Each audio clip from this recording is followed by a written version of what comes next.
जय श्री राम, जय बागेश्वर धाम, जय गुरु कृपा। आज हम वाल्मीकि रामायण के किष्किंधा कांड के 36वें सर्ग को हिंदी में पढ़ेंगे। जय राम रमणम समनम भगताप भयाकुल पाहि जन्म। अब देश सुरेश रमेश वो शरणागत मागत पाहि प्रभो। जय राम रमणम समनम। जय श्री राम। 36वां सर्ग हिंदी में। तारा ने जब इस प्रकार धर्म के अनुकूल विनय युक्त बात कही तब कोमल स्वभाव वाले सुमित्रा कुमार लक्ष्मण ने उसे मान लिया। उनके द्वारा तारा की बात मान ली जाने पर वानर युद्धपति सुग्रीव ने लक्ष्मण से प्राप्त होने वाले महान भय को भीगे हुए वस्त्र की भांति त्याग दिया। तदंतर वानरराज सुग्रीव ने अपने कंठ में पड़ी हुई फूलों की विचित्र विशाल एवं बहुगुण संपन्न माला तोड़ डाली और वे मत से रहित हो गए। फिर समस्त वानरों में शिरोमणि सुग्रीव ने भयंकर बलशाली लक्ष्मण का हर्ष बढ़ाते हुए उनसे यह विनययुक्त बात कही। सुमित्रा कुमार, मेरी श्री कीर्ति तथा सदा से चला आता हुआ वानरों का राज्य ये सब नष्ट हो चुके थे।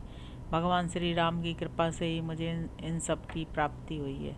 राजकुमार, वे भगवान श्री राम अपने कर्मों से ही सर्वत्र विख्यात हैं। उनके उपकार का वैसा ही बदला अंश मात्र से भी कौन चुका सकता है। धर्मात्मा श्री राम अपने ही तेज से रावण का वध करेंगे और सीता को प्राप्त कर लेंगे।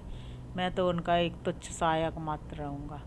जिन्होंने एक ही बाण से 7 बड़े बड़े ताल, वृक्ष, पर्वत, पृथ्वी, पाताल और वहाँ रहने वाले दैत्यों को भी विदीर्ण कर दिया था, उनको दूसरे किसी सहायक की आवश्यकता भी क्या है।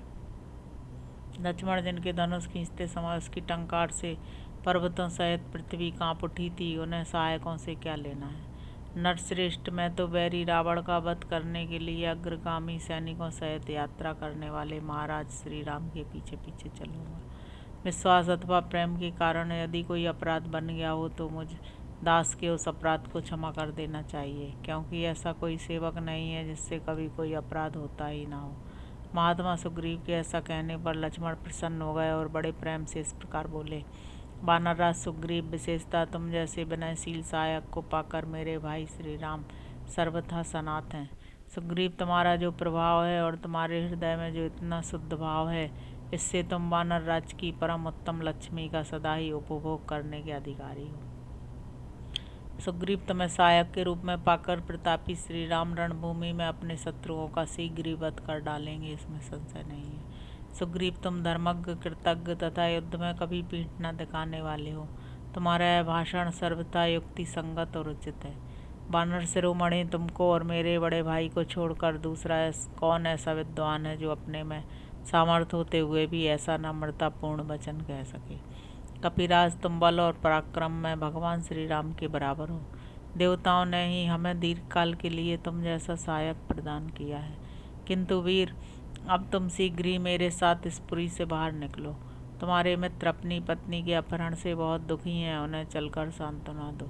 सखे, शोकमग्न श्री राम के वचनों को सुनकर जो मैंने तुम्हारे प्रति कठोर बातें कह दी हैं, उनके लिए मुझे क्षमा करो। इस प्रकार श्री वाल्मीकि निर्मित श्रावण आदि काव्य के किष्किंधा कांड में 36वां सर्ग पूरा हुआ। अब हम 37वां सर्ग हिंदी में पढ़ेंगे। महात्मा लक्ष्मण ने जब ऐसा कहा तब सुग्रीव अपने पास ही खड़े हुए हनुमान जी से यूँ बोले। महेंद्र, हिमवान, विंध्य, कैलाश तथा श्वेत शिखर वाले मंदराचल, इन 5 पर्वतों के शिखरों पर जो श्रेष्ठ वानर रहते हैं, पश्चिम दिशा में समुद्र के परवर्ती तट पर प्रातःकालिक सूर्य के समान कांतिमान और नित्य प्रकाशमान पर्वतों पर जिन वानरों का निवास है, भगवान सूर्य के निवास स्थान तथा संध्याकालिक में एक समूह के समान अरुण वर्ण वाले उदयाचल एवं अस्ताचल पर जो वानर वास करते हैं, पद्माचलवर्ती वन का आश्रय लेकर जो भयानक पराक्रमी वानर शिरोमणि निवास करते हैं, अंजन पर्वत पर जो काजल और मेघ के समान काले तथा गजराज के समान महाबली वानर रहते हैं, बड़े बड़े पर्वतों की गुफाओं में निवास करने वाले तथा मेरू पर्वत के आसपास रहने वाले जो सुवर्ण की सी कांति वाले वानर हैं, जो धूम्रगिरी का आश्रय लेकर रहते हैं, मैरे मधु का पान करते हुए जो महारूण पर्वत पर प्रातःकाल के सूर्य की भांति लाल रंग के भयानक वेगशाली वानर निवास करते हैं,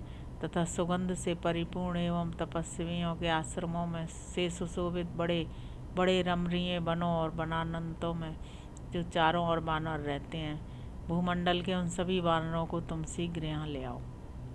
शक्तिशाली तथा अत्यंत वेगवान वानरों को भेजकर उनके द्वारा साम दान आदि उपायों का प्रयोग करके उन सबको यहाँ बुलवाओ। मेरी आज्ञा से पहले जो महान वेगशाली वानर भेजे गए हैं, उनको जल्दी करने के लिए प्रेरणा देने के निमित्त तुम पुनः दूसरे श्रेष्ठ वानरों को भेजो। जो वानर कामभोग में फंसे हुए हों तथा जो दीर्घ सूत्री हों, उन सभी कपीसरों को शीघ्र यहाँ ले आओ। जो मेरी आज्ञा से 10 दिन के भीतर यहाँ ना आ जाए, राजाज्ञा को कलंकित करने वाले उन दुरात्मा वानरों को मार डालना चाहिए। जो मेरी आज्ञा के अधीन रहते हों, ऐसे सैकड़ों हजारों तथा करोड़ों वानर सिंह मेरे आदेश से जाएं। जो मेघ और पर्वत के समान अपने विशाल शरीर से आकाश को आच्छादित सा कर लेते हैं, वे घोर रूपधारी श्रेष्ठ वानर मेरा आदेश मानकर यहाँ से यात्रा करें। वानरों के निवास स्थानों को जानने वाले सभी वानर तीव्र गति से भूमंडल में चारों ओर जाकर मेरे आदेश से उन्होंने स्थानों के संपूर्ण वानर गणों को तुरंत यहाँ ले आवे। वानरराज सुग्रीव की बात सुनकर वायुपुत्र हनुमान जी ने संपूर्ण दिशाओं में बहुत से पराक्रमी वानरों को भेजा। राजा की आज्ञा पाकर वे सब वानर तत्काल आकाश में पक्षियों और नक्षत्रों के मार्ग से चल दिए। उन वानरों ने समुद्रों के किनारे, पर्वतों पर, वनों में और सरोवरों के तटों पर रहने वाले समस्त वानरों को श्री रामचंद्र जी का कार्य करने के लिए चलने को कहा। अपने सम्राट सुग्रीव का, जो मृत्यु एवं काल के समान भयानक दंड देने वाले थे, आदेश सुनकर वे सभी वानर उनके भय से थर्रा उठे और तुरंत ही किष्किंधा की ओर प्रस्थित हुए। तदंतर कज्जलगिरी से काजल के ही समान काले और महान बलवान 3 करोड़ वानर उस स्थान पर जाने के लिए निकले जहाँ श्री रघुनाथ जी विराजमान थे। जहाँ सूर्यदेव अस्त होते हैं, उस श्रेष्ठ पर्वत पर रहने वाले 10 करोड़ वानर, जिनकी कांति तपाए हुए स्वर्ण के समान थी, वहाँ से किष्किंधा के लिए चले। कैलाश के शिखरों से सिंह के आयाल की सी श्वेत कांति वाले 10 अरब वानर आए, जो हिमालय पर रहकर फलमूल से जीवन निर्वाह करते थे। वे वानर एक नील की संख्या में वहाँ आए। विंध्याचल पर्वत से मंगल के समान लाल रंग वाले भयानक पराक्रमी भयंकर रूपधारी वानरों की 10 अरब सेना बड़े वेग से किष्किंधा में आई। क्षीर समुद्र के किनारे और तमाल वन में नारियल खाकर रहने वाले वानर इतनी अधिक संख्या में आए कि उनकी गणना नहीं हो सकती थी। वनों से, गुफाओं से और नदियों के किनारों से असंख्य महाबली वानर एकत्र हुए। वानरों की यह सारी सेना सूर्यदेव को पीती हुई सी आई। जो वानर समस्त वानरों को शीघ्र आने के लिए प्रेरित करने के निमित्त किष्किंधा से दोबारा भेजे गए थे, उन वीरों ने हिमालय पर्वत पर उस प्रसिद्ध विशाल वृक्ष को देखा। उस पवित्र एवं श्रेष्ठ पर्वत पर पूर्व काल में भगवान शंकर का यज्ञ हुआ था, जो संपूर्ण देवताओं के मन को संतोष देने वाला और अत्यंत मनोरम था। उस पर्वत पर खीर आदि अन्न से घृत आदि का स्त्राव हुआ था। उससे वहाँ अमृत के समान स्वादिष्ट फल और मूल उत्पन्न हुए थे। उन फलों को उन वानरों ने देखा। अब उक्त अन्न से उत्पन्न हुए उस दिव्य एवं मनोहर फल मूल को जो कोई एक बार खा लेता था, वह 1 मास तक उससे तृप्त बना रहता था। फलाहार करने वाले उन वानर शिरोमणियों ने उन दिव्य मूल फलों और दिव्य औषधों को अपने साथ ले लिया। वहाँ जाकर उस यज्ञ मंडप से वे सब वानर सुग्रीव का प्रिय करने के लिए सुगंधित पुष्प भी लेते आए। वे समस्त श्रेष्ठ वानर भूमंडल के संपूर्ण वानरों को तुरंत चलने का आदेश देकर उनके यूथों के पहुँचने के पहले ही सुग्रीव के पास आ गए। वे शीघ्रगामी वानर उसी मुहूर्त में चलकर बड़ी उतावली के साथ किष्किंधापुरी में जहाँ वानरराज सुग्रीव थे जा पहुँचे।